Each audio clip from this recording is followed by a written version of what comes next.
The top 3 tips for perfecting a wheelie is to have your brakes dialed in, to trust your balance point, and just practice, practice, practice.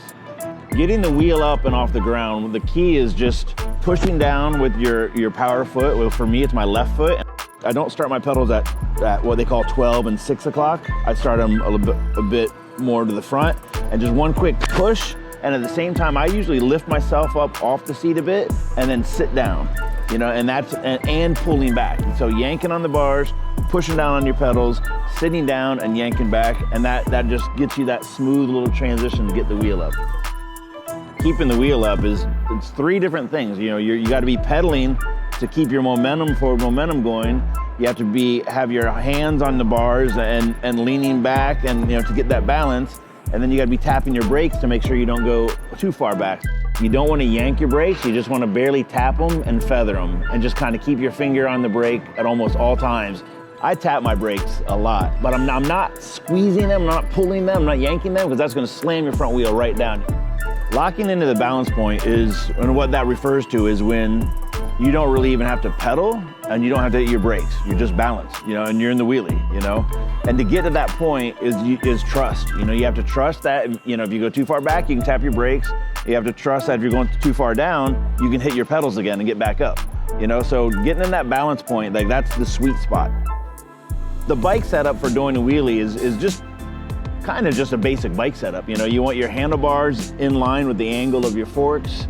And as far as a seat height, you don't want it too high. You put it really high, it may be easy to wheelie because your body weight's higher, but then when you do the wheelie, you're off balance.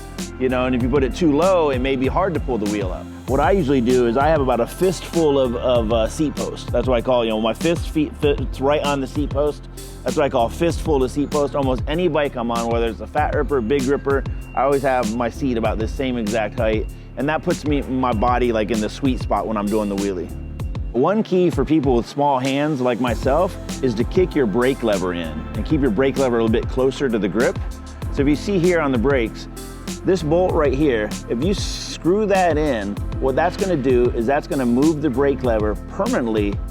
It's gonna adjust the brake lever, the reach. So you can screw it in right to about there, and that's what I usually do on my own bikes.